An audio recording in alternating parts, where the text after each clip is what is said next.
ఈవేళకి ఇవ్వలేదు sir. Land pooling లో పెద్ద అవినీతి జరిగింది సార్. దయించి మిమ్మల్ని కోరేది, మా బెందు నియోజకవర్గానికి తమరు రెడ్ బుక్ పెట్టుకున్నారు సార్, కానీ మా నియోజకవర్గం రెడ్ బుక్ ఇవ్వాలి సార్. మా నియోజకవర్గంలో రెడ్ బుక్ లో సార్ మా రెవెన్యూ వాళ్ళు సార్, మహానుభావులు ముగ్గురు తహసీల్దార్ సార్, ఈయనకు హెడ్ ఉన్నారు సార్. ఈ తహసీల్దార్కి హెడ్ ఎవరు అనుకున్నారు? ఎమ్మెల్యే గారి మామ సార్. తహసీల్దార్ పెత్తనం లేదండి, తహసీల్దార్ ముద్ర లేడమే. ఎమ్మెల్యే మామ ఏం చెప్తే ఆ రిటైర్ అయిపోయిన తహసీల్దార్ సార్. అయిపోయినా సార్ ఇంకోటి రేపు మాకు అయిపోతారు సార్. దయించి మీ రెడ్ బుక్ లో ఏదైతే మీ ఒక్క రెవెన్యూ సార్, మా పెందుర్తి నియోజకవర్గంలో మిగతా డిపార్ట్మెంట్ ఎవరిని కామెంట్ చేయండి సార్. ఒక్క పెందుర్తి నియోజకవర్గంలో రెవెన్యూలో మా ఎమ్మెల్యే అదీప్ రాజు ఆక్రమణకు కరువు లేదు సార్. వెనక ఒక సినిమా చూసాం సార్, చిరంజీవి గారి ఠాకూర్. అది ఫోన్ వస్తుంది సార్, పలానా ఊర్లో ఎంఆర్ఓ కిడ్నాప్ అయిపోయింటే ఆ ఊరు కాదయ్యా ఇది కసింకోట అంటాడు. ఇంకో ఫోన్ వస్తుంటుంది, అలా గంటకో ఫోన్ వస్తుంటుంది సార్, కిడ్నాప్ అని చిరంజీవి గారి సినిమా ఠాకూర్లో సార్. మాకు అలాగే సార్, ఉదయం దగ్గర ఫోన్ చేస్తారు సార్, సార్ బండికులో చెరువు ఆక్రమణ అంటే, అరే బండికం కాదురా బాబు అది పెద్ద ముసలి వచ్చిందిరా అంటే, లేదు సార్ ఎస్ఆర్పురం ఇంకోటి చెప్తారు సార్. రోజు సార్ ఈ నియోజకవర్గంలో జరిగిన భూ ఆక్రమణలో, గ్రామంలో దొంగతనం, చెరువుల ఆక్రమణలో, చెరువులో పేరు మార్చినటువంటి ఘనత మహానుభావుడు మా ఎమ్మెల్యే గారు సార్. అందుచేత ఆ బాబాయ్ సంగతే మీ రెడ్ బుక్ లో ఆ విఆర్ఓల్ని ఎంఆర్ఓల్ని విడిచిపెట్టకుండా ఈ భూ ఆక్రమణలో ల్యాండ్ పూలింగ్లకి న్యాయం చేయాలని తమని ప్రత్యేకంగా నేను విజ్ఞప్తి చేస్తూ, మరి అవినీతి చెప్పాలంటే ఎన్నెన్నో ఉన్నాయి సార్. ఒక ల్యాండ్ పూలింగా, గ్రావలా, మట్ట, చెరువులా, ఎన్ని ఆక్రమణకు గురైనటువంటి ఈ నియోజకవర్గంలో మీరు మరి ఎన్నో అభివృద్ధి చేశాం సార్. తమ దయ వలన, చంద్రబాబు గారి దయ వల్ల తమకు బుక్ ఇచ్చాను సార్.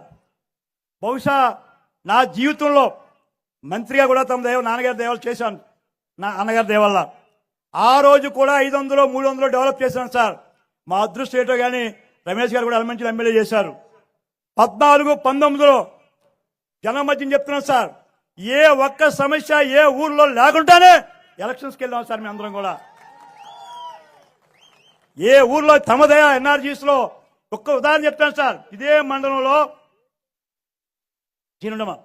మండలంలో పెందుర్తి మండలంలో ఒక గ్రామాలు సార్, 10 గ్రామాలు, శ్రీలంక లాగా 10 గ్రామాలు ఇటు 10 గ్రామాలు అటు, మధ్యలో మేఘాద్రి గడ్డ సార్.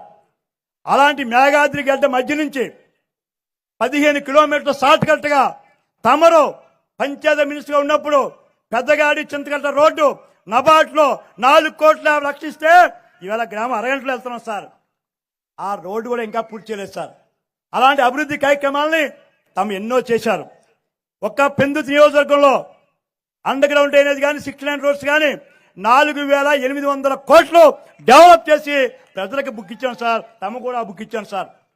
అని చెప్పి దయ ఉంచి తమరు రాబోయే రోజుల్లో 4 సమస్యలు, ఒకటి చెప్పారు పంచ గ్రామాల సమస్య, 229 జీవో, 578 జీవోలో కొన్ని మిగులున్నాయి సార్. 229 జీవోలో ఇల్లుకే ఇచ్చాం, 578 జీవోలో స్థలాలకు ఇచ్చాం. రైతులు ఈ 3 తమ సమర్థత ఉంది. ఆల్రెడీ పర్వాలేదు, తమ అవగాహన చేసుకున్నారు. నాకు నమ్మకం విశ్వాసం ఉంది. కోర్టులో స్టే తెచ్చిన దుర్మార్గులు స్టే తొలగించి 5 నియోజకవర్గాలకి ఈ పంచగ్రామ సమస్య కానీ, తాడి సమస్య కానీ, పెట్రోల్ ఎనర్జీ యూనివర్సిటీ తిరిగి ప్రారంభించడం కానీ, 6 లైన్ శిలానగర్ చింతగట్ట రోడ్డు కానీ, అమృతపురం రోడ్డు కానీ, ఈ 4 వరాలు మాకు ఇవ్వాలని కోరుతూ, మరి రెడ్ బుక్ మీ బుక్ లో మామూలు కూడా చేర్చండి సార్. ఈ దుర్మార్గులు మొత్తం భూములన్నీ కొట్టేశారు, తినేశారు. బహుశా 3 నెలలు పోతే ఆకుండా మాకు కనపడస్తారు. ఇక అంత గొల్లు సార్ మా వాళ్ళు.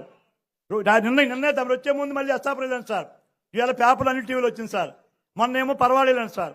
రోజు ఇదే పని సార్. నాకు ఇంకో పని చేయను, మీరేమో బాట్ వేయమంటారు, కేఎస్ఎస్లు వేయమంటారు. ఈ పనిలో ఉన్నా మా ఠాకూర్ సినిమా చెప్పినట్టు నేను ఈ పనిలో తెలియట్లేదు సార్. ఇంకా దయ ఉంచి తమరు ఇచ్చేసినందుకు నాకు అదృష్టంగా భావిస్తున్నాను. ఎందుకంటే తమని చాలా స్టడీ చేశాను. చాలా మంది యువకులను చూసాం. యువకులందరూ సుకుమారంగా పెరిగిన యువకుడు మా లోకేష్ బాబు. కానీ ఈవేళ చూస్తుంటే మండు టెండలో సైతం పాదయాత్ర చేశారు. ఆ దుర్మార్గుడు కనీసం మైక్ ఇవ్వలేదు, బెంచ్ ఇవ్వలేదు. ఆడేమో పాదయాత్రలో అనేసి రోజు చక్కగా నడిచేశాడు, భూములని చూసేశాడు. అవన్నీ కొట్టేశాడు. అది ఆల్తత్వం. మీరేమో ప్రతి సమస్య అవగాహన చేసుకున్నారు.